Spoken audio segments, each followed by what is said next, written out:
Hi friends, అందరూ ఎలా ఉన్నారు? మీరంతా క్షేమంగా ఉండాలని కోరుకుంటూ ఈరోజు ఒక గుండెలు పిండేసే, వెన్నులో వణుకు పుట్టించే సరికొత్త రియల్ హారర్ ఎక్స్పీరియన్స్తో మీ ముందుకొచ్చాను. మీరు మా ఛానల్ని ఆదరిస్తున్న తీరు, మీరు పెట్టే కామెంట్లు మాకు ఎంతో ఉత్సాహాన్నిస్తున్నాయి. ఇక ఆలస్యం చేయకుండా ఈరోజు మనం ఆ భయంకరమైన చీకటి సామ్రాజ్యంలోకి అడుగు పెడదాం. పేరు ప్రతాప్. అప్పట్లో ప్రతాప్ హన్మకొండలో డిగ్రీ సెకండ్ ఇయర్ చదువుతున్న రోజులు. కాలేజీ జీవితం చాలా ఉత్సాహంగా, ఆనందంగా గడిచిపోతోంది. తన ప్రపంచం అప్పుడు చదువు, స్నేహితులు, అప్పుడప్పుడు సినిమాలతో నిండి ఉండేది. ప్రతాప్ అంటేనే ఒక రకమైన సరదా మనిషి. ఎవరి జోలికి వెళ్ళడు. కానీ అన్యాయం జరుగుతుంటే మాత్రం అస్సలు ఊరుకోడు. వాడిలో ఉండే ఆ కల్మషం లేని కోపం అప్పుడప్పుడు వాడికి తెలియకుండానే వాణ్ణి పెద్ద ఆపదల్లోకి నెట్టేసేది. ఆ రోజు కూడా అలాంటిదే జరిగింది. అదొక మధ్యాహ్నం.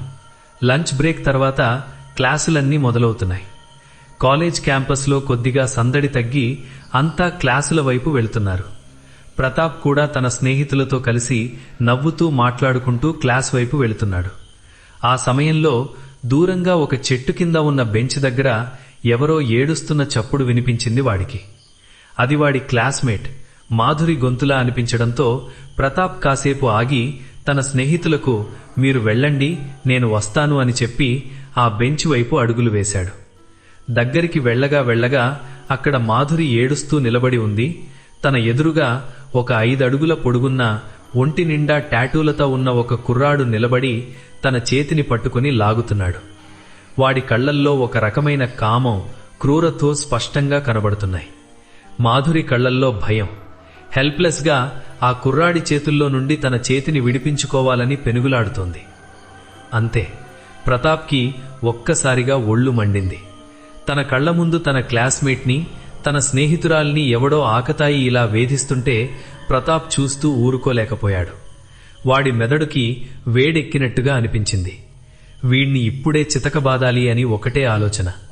వాడికి తన చుట్టూ ఉన్న ప్రపంచం అస్సలు కనిపించలేదు. తన గుండె వేగం అమాంతం పెరిగిపోయింది. ఒక క్రూర మృగంలాగా ఆ ఆకతాయి వైపు దూసుకుపోయాడు. ఏం చేస్తున్నావురా అని అరిచి ఆ కుర్రాడి భుజం పట్టుకుని ఒక్కసారిగా తన వైపు లాగాడు. వాడు అస్సలు ఊహించలేదు ప్రతాప్ అంత ఆవేశంగా వస్తాడని. ప్రతాప్ వాణ్ణి గట్టిగా పట్టుకుని, ఒరేయ్, ఈ ఆడపిల్లలు ఆట వస్తువుల్లా కనిపిస్తున్నారా నీకు? ఛీ, నీ బతుకు చెడా అని తిడుతూ వాణ్ణి అక్కడే అందరి ముందు చితకబాదాడు. 1 కాదు, 2 కాదు, దాదాపు 10 నిమిషాల పాటు వాడికి దెబ్బలు పడ్డాయి. ఆ ఆకతాయి కింద పడిపోయి మొహం మీద దెబ్బలు తిని రక్తం కారుతూ ఆవేశంగా ప్రతాప్ వైపు చూశాడు. వాడి కళ్లల్లో పగ, అగ్నిగోళాల్లా మండటం ప్రతాప్కు స్పష్టంగా కనబడింది. నా పేరు శివ, నువ్వు ఎవడివో నాకు తెలియదు, కానీ ఈ దెబ్బలకి నువ్వు చాలా పెద్ద మూల్యం చెల్లించుకుంటావురా, రాసి పెట్టుకో, నువ్వు ఈ దెబ్బలకి లెక్క చెప్పాల్సి వస్తుంది అని శపించినట్టుగా అరిచి రక్తంతో తడిసిన మొహంతో అక్కడి నుండి తూలుకుంటూ వెళ్ళిపోయాడు. ప్రతాప్ అప్పుడు దాన్ని పెద్దగా పట్టించుకోలేదు. పోరా వెధవా, నీలాంటి వాళ్ల బెదిరింపులకు నేను భయపడను అనుకున్నాడు. మాధురిని ఓదార్చి క్లాస్కు వెళ్ళిపోయాడు. కాని శివ కళ్లల్లో కనిపించిన ఆ పగ, ఆ మాటలు ఎక్కడో వాడి అంతరాత్మలో ఒక చిన్న భయాన్ని మాత్రం రేకెత్తించాయి. రాత్రి ఇంటికి వెళ్ళాక కూడా శివ మొహం, వాడి శాపం ప్రతాప్ కళ్ల ముందు మెదులుతూనే ఉన్నాయి. ఏముంటుందిలే, ఏదో భయపెట్టాలని అంటాడు అని తనలో తనే సర్ది చెప్పుకున్నాడు. కాని ఎందుకో మనసులో ఒక రకమైన కల్లోలం మాత్రం ఆగడం లేదు. అప్పటికే సాయంత్రం అయింది. అమ్మమ్మ ప్రతాప్ను చూసి, ఏంట్రా నాయనా అంత నీరసంగా ఉన్నావు అని అడిగింది.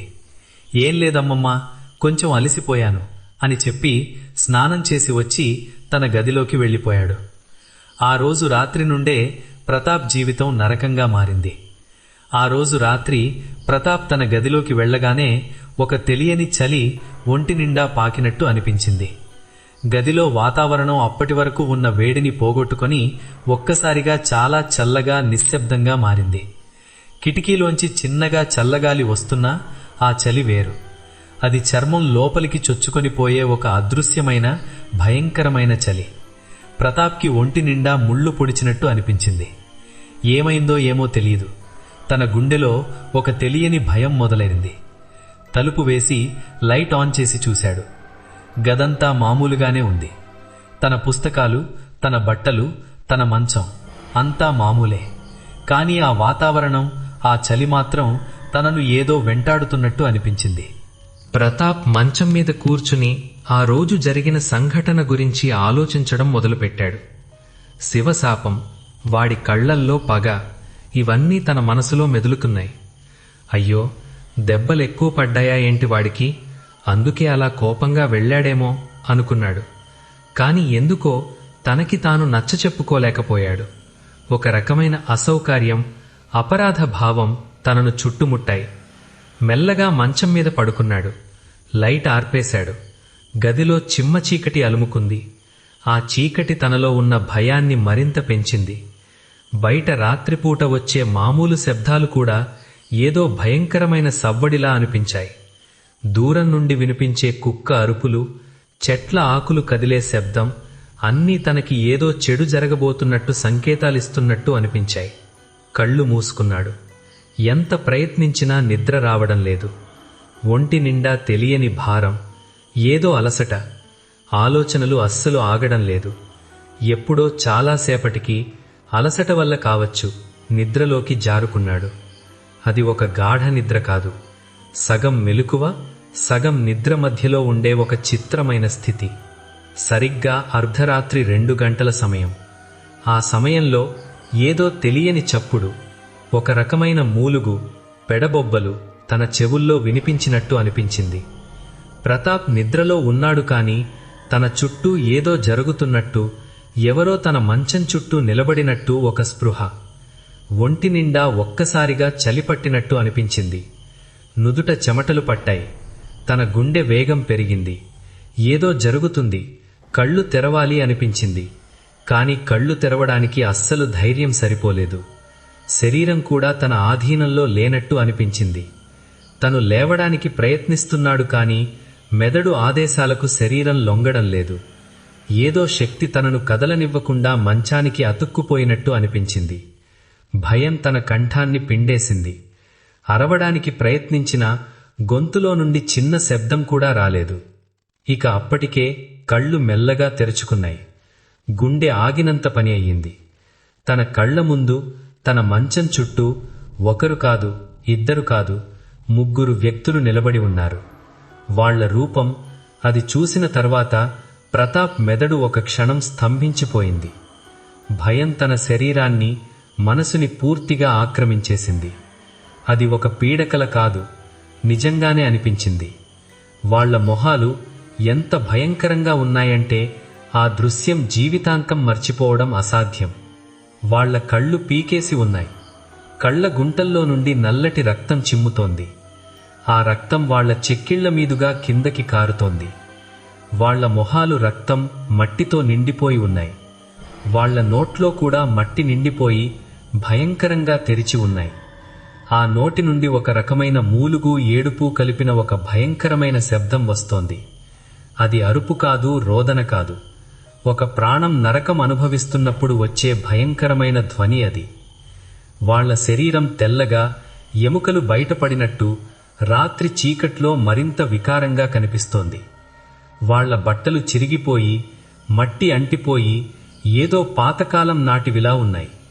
ఆ గదిలో మట్టి వాసన, కుళ్ళని వాసన, రక్తపు వాసన అన్నీ కలిసి ప్రతాప్ ఊపిరి తీసుకోకుండా చేశాయి. ఆ 3 వ్యక్తులు ఎవరో కాదు, గతంలో శివతండ్రి, ఆ మంత్రగాడి క్షుద్ర పూజలకు బలైన ఆ ఊరి వ్యక్తులే అని ప్రతాప్కు ఆ క్షణం అస్సలు తెలియదు. వాళ్లు అతని వైపు వంగి, మెల్లగా, వంకర తిరిగిన వేళ్లతో, చల్లటి చేతులతో తన గొంతు నొక్కడానికి ప్రయత్నిస్తున్నారు. ఆ చేతులు ఎంత చల్లగా ఉన్నాయంటే అవి మనిషి శరీరానికి చెందినవి కాదని స్పష్టంగా అర్థమయ్యింది. మంచు గడ్డల కంటే చల్లగా, ఏదో నిర్జీవమైన స్పర్శ. ఆ చల్లదనం తన మెడమీద పాకుతూ ప్రతాప్కు ఊపిరి ఆడకుండా చేసింది. తన ఊపిరితిత్తులు గాలి కోసం పరితపిస్తున్నాయి. అమ్మో అని అరవాలని చూస్తున్నాడు. కానీ గొంతులో నుండి చిన్న శబ్దం కూడా రావడం లేదు. అది స్లీప్ పారాలసిస్ కాదు, శివ పంపిన ప్రేతాత్మల దాడి. అది నిజంగానే అనిపించింది. వాళ్ల చేతులు తన గొంతును పూర్తిగా చుట్టుముట్టాయి. ఆ క్షణమే తన గుండె వేగం పెరిగింది. గుండె వేగంగా కొట్టుకుంటూ బయటకి వచ్చేస్తుందేమో అనిపించింది. కళ్లల్లో నీళ్లు తిరిగాయి. చావు దగ్గరగా వచ్చినట్టు అనిపించింది. ఇంకంతే, తన జీవితం ముగిసిపోతుందేమో అనిపించింది. అయితే ఎందుకో ఏమో ఆ ప్రేతాత్మలు తమ పట్టును మెల్లగా వదిలేశాయి. అవి తమ పనిని ఇంకా పూర్తిగా ముగించకుండానే ఏదో శక్తి వాటిని ఆపినట్టుగా వెనక్కి తగ్గాయి. మెల్లగా తన చుట్టూ నుండి పక్కకు జరిగారు. వాళ్ల కళ్ల గుంటల్లో నుండి, మట్టి అంటిన నోటిలో నుండి మళ్లీ ఆ భయంకరమైన మూలుగులు, ఏడుపులు వచ్చాయి. ప్రతాప్ కళ్ళు మూసుకుని అది కేవలం ఒక పీడకల అని బలంగా నమ్మదామని ప్రయత్నించాడు. కాని తన మెడమీద ఆ చల్లని వేళ్ల స్పర్శ, తన ఊపిరి ఆడనంతగా నొక్కిన బాధ, అది పీడకల కాదని స్పష్టంగా చెప్తోంది. తెల్లవారుజామున కోడి కూత వినిపించింది. ఆ ప్రేతాత్మలన్నీ ఒక్కసారిగా గాలిలో కలిసిపోయినట్టుగా అదృశ్యమయ్యాయి. గదిలో వాతావరణం మెల్లగా మామూలు స్థితికి వచ్చింది. ఆ చలి, ఆ వాసన, ఆ భయంకరమైన నిశ్శబ్దం అన్నీ మెల్లగా తగ్గిపోయాయి. ప్రతాప్ కళ్ళు తెరిచాడు. గదంతా మామూలుగానే ఉంది. కాని తను మాత్రం మొత్తం చెమటతో తడిసిపోయి ఉన్నాడు. అతని శరీరం వణుకుతోంది. గుండె భయంకరంగా కొట్టుకుంటోంది. మెడ దగ్గర చేయి పెట్టి చూశాడు. ఎటువంటి గాయాలు లేవు. కాని ఆ నొప్పి, ఆ చల్లటి స్పర్శ మాత్రం ఇంకా తన మెడ మీద అలాగే ఉంది. అది నిజంగానే జరిగింది. ప్రతాప్కి పూర్తిగా అర్థమైంది. శివశాపం నిజమైంది. ఇది కేవలం ఆరంభం మాత్రమే. ఆ రోజు ఉదయం ప్రతాప్ చాలా నీరసంగా కనిపించాడు. కళ్ళు నిద్రలేక ఎర్రగా మారాయి. మొహం పాలిపోయింది. అమ్మమ్మ చూసి, ఏంటిరా నాయనా, రాత్రి నిద్ర పట్టలేదా అని అడిగింది. ప్రతాప్ ఏం చెప్పాలో తెలియక, అమ్మమ్మ, నాకు కడుపులో తిప్పినట్టు ఉంది, సరిగ్గా నిద్ర పట్టలేదు అని అబద్ధం చెప్పాడు. ఆ విషయం ఎవరికీ చెప్పలేకపోయాడు. చెబితే తనని పిచ్చోడిని అనుకుంటారేమో అనే భయం. తను చూసింది నిజమా, కలా అని తనకి తనే సందేహించుకున్నాడు. కాని మెడమీద ఆ నొప్పి, ఆ రాత్రంతా పడిన ఆ నరకం తను చూసింది కలలో కాదని స్పష్టం చేశాయి. ఆ తరువాత 2 రోజులు ప్రతాప్కి అదే పరిస్థితి. ప్రతి రాత్రి సరిగ్గా అర్ధరాత్రి 2 గంటల సమయానికి ఆ ప్రేతాత్మలు మళ్లీ కనిపించడం మొదలుపెట్టాయి. మొదటి రాత్రిలాగానే ఆ చలి, ఆ వాసన, ఆ నిశ్శబ్దం గదిని ఆక్రమించుకునేవి. ప్రతాప్ ఎంత ప్రయత్నించినా నిద్రపోలేకపోయేవాడు.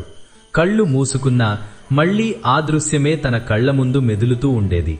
అయినా సరే నిద్రను తప్పించుకోలేకపోయేవాడు. ఏదో శక్తి తనను గాఢ నిద్రలోకి నెట్టేసేది. మళ్లీ సరిగ్గా 2 గంటలకు ఆ ప్రేతాత్మలు రాగానే తను సగం మెలకువలో పడిపోయేవాడు. రెండో రోజు రాత్రి వాళ్లు మరింత దగ్గరగా వచ్చారు. ఈసారి వాళ్ల చేతులు తన కాళ్లని, చేతులని పట్టుకుని తనను కదలనివ్వకుండా చేశారు. వాళ్ల మురికి చేతులు తన కంఠాన్ని నొక్కడం మొదలుపెట్టాయి. ప్రతాప్ ఊపిరి ఆడక విలవిలలాడిపోయాడు.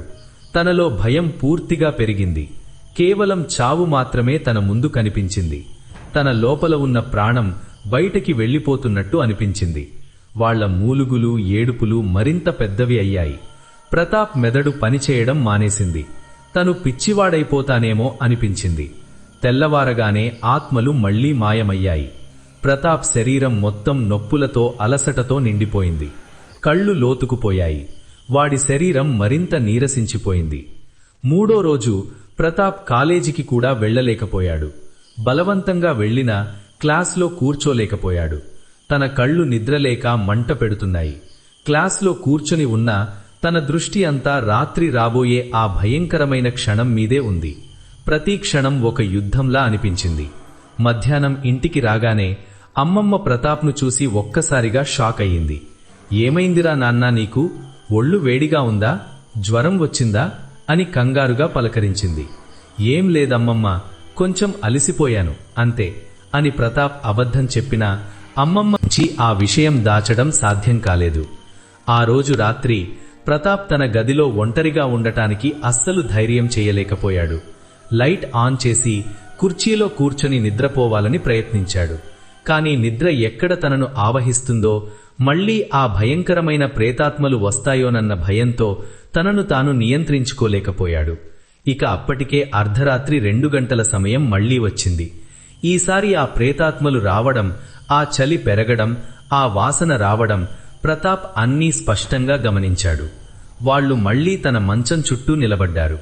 ఈసారి ప్రతాప్ మంచం మీద లేడు, కుర్చీలో కూర్చొని ఉన్నాడు. కాని అది వాళ్లకి అస్సలు అడ్డు కాలేదు. వాళ్లు తన వైపు నడిచి వచ్చి తనను మళ్లీ కదలనివ్వకుండా చేశారు. ఈసారి వాళ్ల చేతులు తన గుండె దగ్గర పెట్టుకొని ఒక రకమైన చల్లదనాన్ని, పీడనాన్ని కలిగించాయి. తన ఊపిరి పూర్తిగా ఆగిపోయినంత పనయ్యింది. వాళ్లు ఏదో తన లోపల నుండి బయటకి లాగుతున్నట్టు అనిపించింది. అది ఒక భయంకరమైన క్షణం. తన శరీరంలో శక్తి అంతా మెల్లగా హరించిపోతున్నట్టు అనిపించింది. తన కళ్లల్లో భయం, హెల్ప్లెస్గా ఆత్మలను చూస్తూ చావు దగ్గర వచ్చినట్టు అనిపించింది. ఈ విషయం ఇలాగే సాగితే ప్రతాప్ ప్రాణాలకే ప్రమాదం అని అమ్మమ్మకు అర్థమైంది. అమ్మమ్మ ఒక ఆధ్యాత్మిక భావాలున్న వ్యక్తి. ఊళ్ళో చిన్న చిన్న సమస్యలకు, జాతకాలకు, పూజలకు ఆవిడ సలహాలు చెప్పేది. ప్రతాప్ పరిస్థితిని చూసిన తర్వాత ఆవిడకు ఏదో అదృశ్య శక్తి వాణ్ణి వెంటాడుతోందని అర్థమైంది. ఇది మామూలు జ్వరం కాదు, దీని వెనుక ఏదో ఉంది అని తనలో తను అనుకుంది. ప్రతాప్తో మాట్లాడ్డానికి ప్రయత్నించింది. ఏమైందిరా నాన్న, నా దగ్గరేమైనా దాస్తున్నావా? నా మీద ఒట్టేసి చెప్పు అని గట్టిగా అడిగింది. ప్రతాప్ కళ్లల్లో నీళ్లు తిరిగాయి. అమ్మమ్మను గట్టిగా పట్టుకుని ఏడ్చేశాడు. అమ్మమ్మ, నాకు రాత్రి నిద్ర పట్టడం లేదు. ఎవరో 3 దెయ్యాలు, ప్రేతాత్మలు నా మంచం చుట్టూ వచ్చి నా గొంతు నొక్కుతున్నారు. నా గుండెలో నుండి ప్రాణం లాగేస్తున్నట్టు అనిపిస్తోంది. నేను నిజంగానే చూస్తున్నానమ్మమ్మ. వాళ్ల కళ్లల్లో రక్తం, వాళ్ల నోట్లో మట్టి. వాళ్లు నా ప్రాణాల్ని తీసేస్తారేమో అని భయంగా ఉందమ్మమ్మ అని తడబడుతూ చెప్పాడు. అమ్మమ్మ ప్రతాప్ మాటలు విని ఒక్కసారిగా కంగారు పడింది. ప్రతాప్ ఒళ్లంతా వెచ్చగా, కాని ఒక రకమైన చలితో నిండిపోయుంది. ప్రతాప్ కళ్లల్లో కనిపించిన నిజమైన భయం, వణుకు చూసిన తర్వాత ఆవిడకు విషయం అర్థమైంది. అంతే, నేననుకున్నదే నిజం. ఎవరో వీడిమీద క్షుద్ర ప్రయోగం చేశాడు. దీనికి మామూలు వైద్యం సరిపోదు. మనం ఇక్కడే ఉంటే వీడి ప్రాణాలకు ప్రమాదం అని ఆవిడ మనసులో నిర్ణయించుకుంది. మరుసటి రోజు ఉదయమే అమ్మమ్మ ప్రతాప్ను తీసుకుని పాత వరంగల్లో ఉన్న ఒక శక్తివంతమైన ముస్లిం బాబా దగ్గరికి వెళ్ళింది. ఆ బాబా చాలా పేరు ప్రఖ్యాతులు పొందిన వ్యక్తి. ఎంతో మందికి క్షుద్రశక్తుల నుండి విముక్తి కల్పించిన చరిత్ర ఆయనది. బాబా ఇంటికి వెళ్లగానే అక్కడ కొంతమంది భక్తులున్నారు. అమ్మమ్మ ప్రతాప్ను పట్టుకుని బాబా ఎదురుగా కూర్చుంది. బాబా ఒకసారి ప్రతాప్ను తల నుండి కాలి వరకు పరీక్షగా చూశారు. ఆయన కళ్లల్లో ఏదో శక్తి, ఒక రకమైన తేజస్సు ఉంది. ఆయన ప్రతాప్ను చూడగానే ఒక్క క్షణం మౌనంగా ఉండిపోయారు. ఆయన నోటి నుండి మొదటి మాట రాగానే ప్రతాప్ ఒళ్ళు జలధరించింది. వీడి చుట్టూ 3 పగతో తిరుగుతున్నారు. వాళ్లు మామూలు ప్రేతాత్మలు కాదు. ఎవరో మంత్రగాడు తన కోపం తీర్చుకోవడానికి పంపినవి. ఈ పిల్లవాడిలో ఉన్న ప్రాణశక్తిని లాగేయాలని చూస్తున్నాయి. అదొక రకమైన ప్రాణహరణ క్షుద్ర ప్రయోగం అని బాబా అమ్మమ్మ వైపు చూసి చెప్పారు. ప్రతాప్కు అమ్మమ్మకు కళ్లల్లో నీళ్లు తిరిగాయి. అమ్మమ్మ బాబా కాళ్ల మీద పడి, బాబా, నా మనవడిని రక్షించండి, వాణ్ణి ఎలాగైనా బ్రతికించండి, మాకు మీరే దిక్కు అని ఏడ్చింది. బాబా ప్రతాప్ను ఓదార్చి, భయపడకు నాయనా, అల్లా దయతో అంతా మంచి జరుగుతుంది. ఈ క్షుద్రశక్తుల కన్నా అల్లా శక్తి చాలా గొప్పది అని ధైర్యం చెప్పారు. బాబా వెంటనే తన కొన్ని ప్రత్యేకమైన వస్తువులతో తిరిగి వచ్చారు. ఆయన ముందు ఒక పాతకాలపు దీపం, కొన్ని అత్తర్లు, కొన్ని రకాల ధూపాలు, చిన్న చిన్న రాళ్లు, కొన్ని విచిత్రమైన రంగుల దారాలు ఉన్నాయి. గది అంతా అప్పటికే ఆ ధూపం వాసనతో నిండిపోయింది. ఆ వాసనలో ఏదో తెలియని శక్తి, ఒక రకమైన ఆధ్యాత్మిక కంపనం ఉంది. బాబా ప్రతాప్ను తన ముందు కూర్చోబెట్టి తన కళ్లల్లోకి సూటిగా చూశారు. ప్రతాప్కు ఆ చూపులో ఏదో తెలియని భయం, కాని అదే సమయంలో ధైర్యం కూడా కలిగింది. బాబా తన అరచేతిని ప్రతాప్ నుదిటిమీద ఉంచగానే ప్రతాప్కు ఒక్కసారిగా ఒళ్లంతా వేడెక్కినట్టు అనిపించింది. అదొక రకమైన శక్తి ప్రవాహం. బాబా అరబిక్ భాషలో మంత్రోచ్చారణలు మొదలుపెట్టారు. ఆ శబ్దాలు గది అంతా ప్రతిధ్వనించాయి. ఆ మంత్రాలు వినడానికి చాలా విచిత్రంగా, శక్తివంతంగా ఉన్నాయి. వాటిల్లో ఏదో తెలియని రహస్యం, ఏదో గొప్ప శక్తి దాగి ఉన్నట్టు అనిపించింది. బాబా మంత్రాలు చదువుతుంటే ఆయన శరీరం ఒక రకమైన కంపనంతో ఊగిపోతోంది. ఆయన ముఖం మీద చెమటలు పడుతున్నాయి. ఆయన గొంతులో ఏదో అలౌకిక శక్తి ప్రవహిస్తున్నట్టు అనిపించింది. కొంతసేపటికి బాబా ఒక తాయెత్తును తీసి దానిమీద కొన్ని మంత్రాలు చదివి చిన్న చిన్న గంధం పువ్వులతో, పవిత్రమైన నూనెలతో దాన్ని శుద్ధి చేశారు. ఆ తాయెత్తు లోపల చిన్న కాగితం చుట్టి దాన్ని ఒక చిన్న లోహపు పట్టీలో అమర్చారు. ఆ తర్వాత భయంకరమైన మంత్రోచ్చారణల మధ్య ప్రతాప్ మెడలో ఆ తాయెత్తు కట్టారు. ఆ తాయెత్తు కట్టిన క్షణమే ప్రతాప్కు తన ఒంటి నిండా ఒక రకమైన విద్యుత్ షాక్ తగిలినట్టు అనిపించింది. ఒంటి నిండా రోమాలు నిక్కబొడ్డుచుకున్నాయి. గుండె వేగంగా కొట్టుకుంది. ఆ తాయెత్తు నుండి వెలువడుతున్న శక్తి తన శరీరాన్ని ఏదో అదృశ్యమైన కవచంలా చుట్టేసినట్టు అనిపించింది. బాబా ప్రతాప్ను అక్కడే కొన్ని రోజుల పాటు ఉంచి ప్రత్యేక ప్రార్థనలు చేశారు. ప్రతిరోజు ఉదయం, సాయంత్రం, రాత్రి ఆయన ప్రతాప్ కోసం ప్రత్యేకంగా ప్రార్థనలు చేసేవారు. ప్రతాప్కు ఆహారం కూడా చాలా తక్కువగా ఇచ్చేవారు. అది కూడా బాబా చేతితో సిద్ధం చేసిన పవిత్రమైన ఆహారం.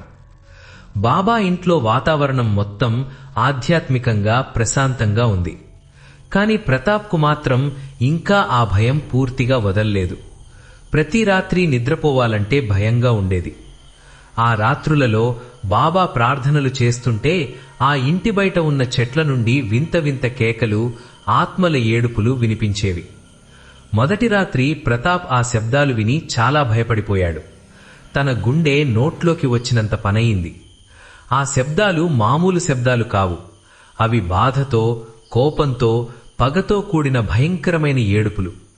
అవి తన్ను పిలుస్తున్నట్టుగా, తన్ను వెంటాడుతున్నట్టుగా అనిపించాయి.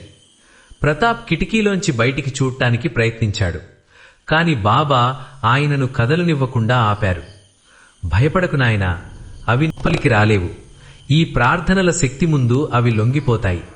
అవి తన ప్రాణం పోగొట్టుకున్న వాళ్ల ఆత్మలు.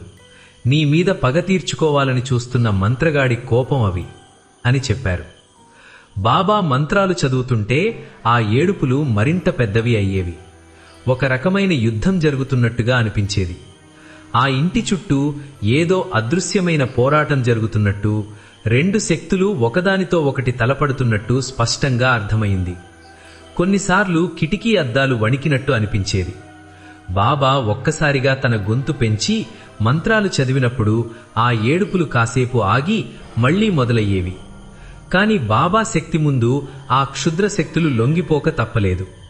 మెల్లమెల్లగా ఆ ఆత్మల నీడ ప్రతాప్ నుండి విడిపోయి ఆ చీకటి రాత్రిలో కలిసిపోయింది. ఇది ఒకరోజులో పూర్తయ్యే ప్రక్రియ కాదు. బాబా దాదాపు వారం రోజుల పాటు ప్రతాప్ కోసం ప్రార్థనలు చేశారు. ప్రతి రాత్రి ఆ భయంకరమైన ఏడుపులు, మూలుగులు వినిపించేవి. కాని మెల్లమెల్లగా వాటి తీవ్రత తగ్గింది. ప్రతాప్కు కూడా ఆ తాయెత్తు రక్షణగా ఉందని, బాబా శక్తి తన్ను కాపాడుతుందని ఒక నమ్మకం కలిగింది. తనలో ఉన్న భయం మెల్లగా తగ్గుతూ వచ్చింది. బాబా ప్రార్థనల వల్ల తన శరీరంలోకి తిరిగి శక్తి వచ్చినట్టు అనిపించింది. తన కళ్లల్లో వెలుగు తిరిగి వచ్చింది. మొహం మీద పాలిపోయిన రంగు పోయి మామూలు స్థితికి వచ్చింది. 7వ రోజు రాత్రి బాబా చివరి ప్రార్థనలు చేశారు. ఆ రోజు బయట ఎలాంటి శబ్దాలు వినిపించలేదు. ఆ రాత్రి ప్రతాప్ చాలా ప్రశాంతంగా నిద్రపోయాడు. అది తన జీవితంలో చాలా రోజుల తర్వాత వచ్చిన నిద్ర. తెల్లవారుజామున నిద్రలేచి చూస్తే తనలో ఒక రకమైన శాంతి, ప్రశాంతత. ఏదో పెద్ద భారం తన మీద నుండి తొలగిపోయినట్టు అనిపించింది.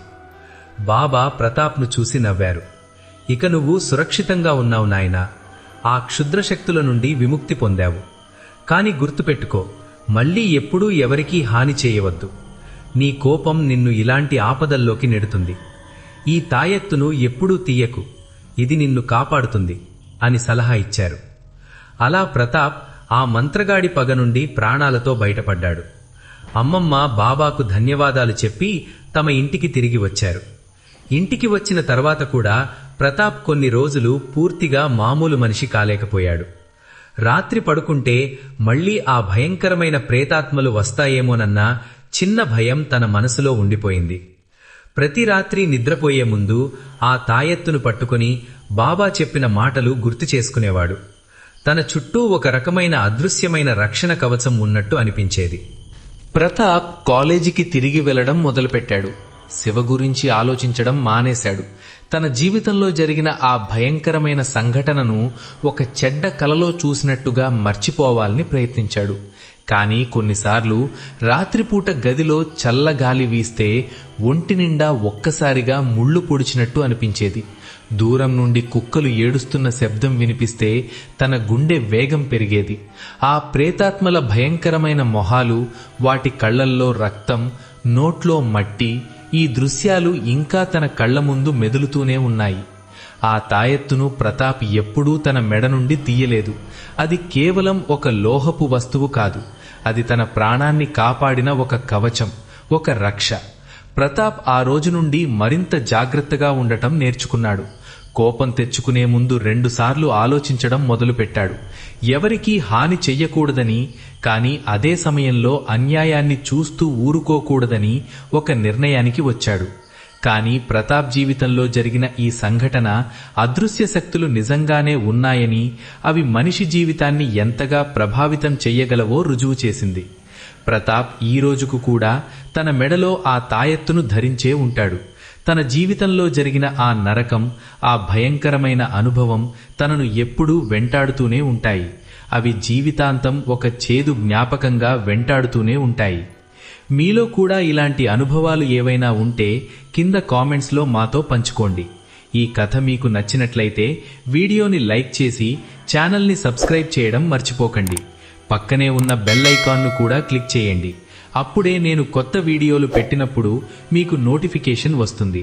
మళ్ళీ రేపు రాత్రి 7 గంటలకు మరో సరికొత్త రియల్ హారర్ స్టోరీతో మీ ముందుకు వస్తాను.